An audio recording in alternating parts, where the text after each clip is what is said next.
So what do you think? Do I look obese? Is that a word you would use to describe me?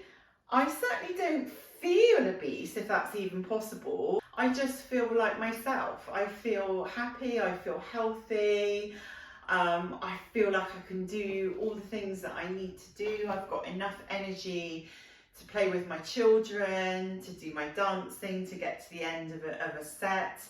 And to just kind of live life and feel happy and not so exhausted all the time. So that was really what I wanted to achieve from my weight loss journey, is to really just be fit for the lifestyle that I have and to be able to enjoy that to the full. I also want to try to find a way to talk about weight and size without feeling there's any kind of body shaming going on. The word obese for me has got a lot of negative connotations associated with it. I mean, if I am medically obese, then I'll take that. I'm quite happy to describe myself as that because I feel good, I feel fit, and maybe it's right for me to stay at this size. Or maybe I will continue in this journey, but I certainly don't feel a pressure to change my size. I'm feeling like I just want to continue to explore this new feeling of healthiness and this new energy that I have. So yeah, I think I need to come up with a new word. So if you've got any suggestions for just feeling like the best version of yourself, without any kind of negative pressures associated to them, then let me know in the comments below. I'd love to hear your thoughts on this subject. Well, yesterday was week 10 of my journey, so I really felt I wanted to just check in and update you all on how it's going. I can't believe I've survived 10 weeks, to be quite honest. I've found dieting in the past really quite difficult. So I'm really pleased and excited that I've got here. And that actually have made a huge difference in 10 weeks, because that's not very long, that's just over 2 months. So I've gone on to eating low carb rather than no carb, and I've got to be honest, I find the books easier to use rather than when you're in full keto. I've also discovered there's different versions of the book. I'm on the blue book and the red book. My sister lent me her copy, and hers is a different colour with slightly different recipes. So yeah, you just need to watch out for that when you're buying the books. But I found the books do include carbs in the recipes. So you have to sort of actively exclude those carbs when you're really trying to do the keto and the 800 calories. And that's something that I didn't realise in the first instance. So now that I am eating low carb, I'm actually finding the books much easier to use. And also I've got used to them. I've got used to the style of cooking. My family have got used to it. And I think that there's been a real benefit for the whole family. I've not really talked a lot about my numbers as to where I'm at, and that's because I didn't want to put too much pressure on myself or on anyone else. It's a very personal thing. But what I have found is that I am still in the obese category on the health and weight charts. So I have actually lost 1 stone and 9 pounds, which I am really pleased about. I'm really kind of happy with that as weight loss. And it has edged me over. When I look it up on the height weight charts, it's edged me over from being well into obese to being just slightly in obese, but I haven't quite tipped over into overweight. There's different ways of looking at it. You can use the charts, you can use a BMI calculator. I've just used that as a point of reference. It's not useful for lots and lots of people, and I'm not necessarily recommending that. But I'm just quite surprised at where the line for obesity is drawn from a medical point of view. So I am intending to keep going because I think it's probably better for my health for me to be in the kind of the middle of the overweight category, getting towards a normal weight, rather than in the obese category. So I feel I've got a little way to go, but again, I'm not so focused on that. I'm more focused on how I'm feeling, and I am still feeling really, really good. I'm really pleased that I've made these lifestyle changes. It seems to suit the family as well. Sometimes they are eating no carbs with me and they're not necessarily noticing that they haven't had any carbs, so I've kind of done it in a little bit of a sneaky way. We had a really nice recipe from one of these books. It was like a kind of fake lamb moussaka.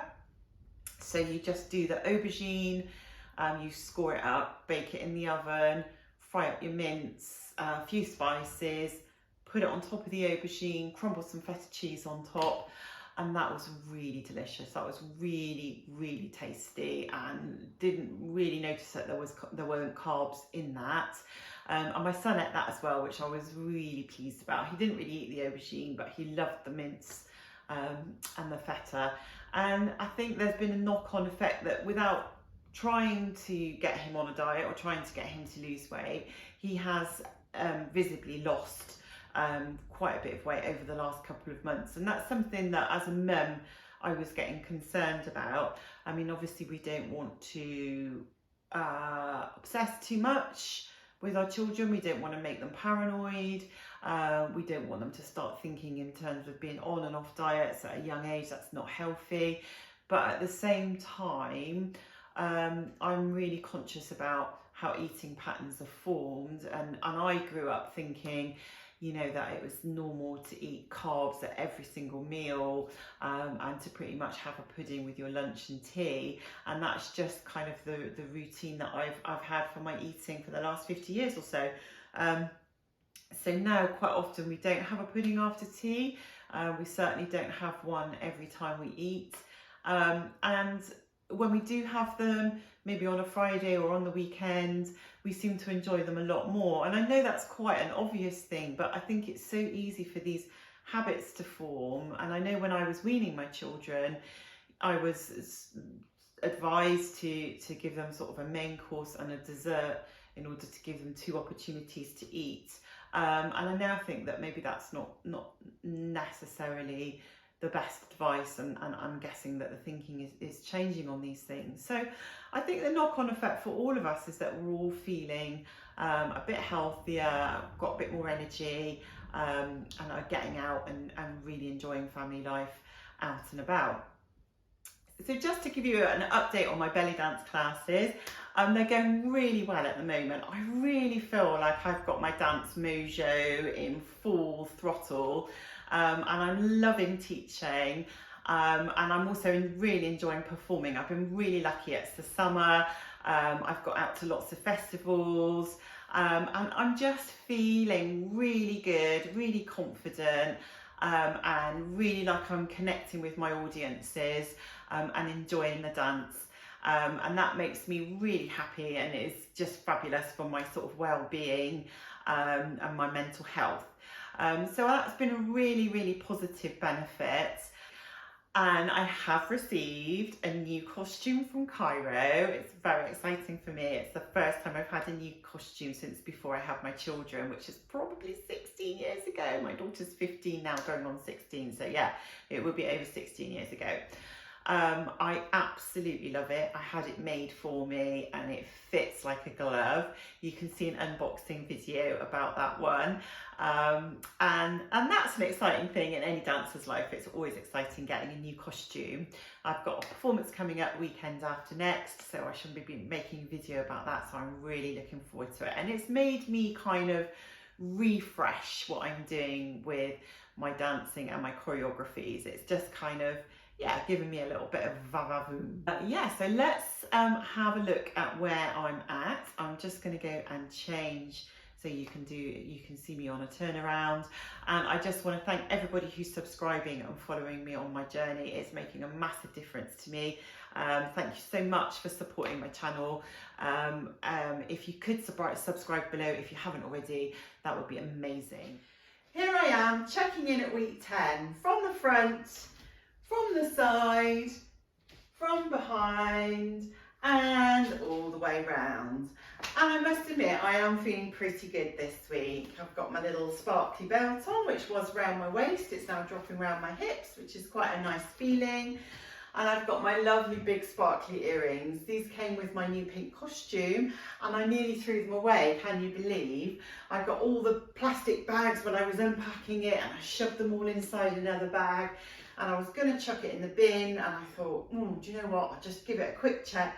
And these fell out on the floor, so I am so glad I checked because they were a little surprise free gift, which is lovely. So in dance class this week, we've been looking at some fun party moves.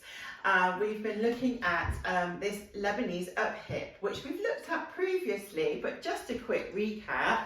The hip comes slightly in front, the foot comes slightly in front, and the hip just comes straight up and just pushes up and relaxes back. Like this, just a little push up. And the other side, up, up, up, up, up. And from here, you can see we can quite quickly make a little dance using this movement. Now we've been adding some pat hands to this move and we're just going to go up, pat, like this, alternating hands. And I must admit, it's like a rub your head, pat your tummy, or pat your head, rub your tummy, whichever way around it is, kind of a move. But once you get into the swing of it, it feels really nice and it looks really fun when you're dancing at a hafla, at a party, or just practicing at home. Now you can add some other little movements into this. You can add a hip drop and then a knee lift. So you can go drop, knee, drop, knee, drop and knee. And the other side, drop, knee, drop, knee, drop, knee. And you can add your little pat hand to this if you want to. Drop, up, drop, up, drop, up, drop, up, drop, up, drop, up. And you can use it in lots of different ways. This first hip movement that we were using, we can also use this to turn around in a little circle. So we can go 1, 2, 3, 4, 5, 6, 7 and 8 to change. Now I'm pushing through the ball of my foot into the floor to turn me around and I'm pushing with my hip at the same time. So I'm going 1, 2, 3, 4, 5, 6, 7 and 8 to change. 1, 2, 3, 4, 5, 6, 7, 8. 1, 2, 3, 4, 5, 6, 7 and 8. Thank you so much for watching. See you next time.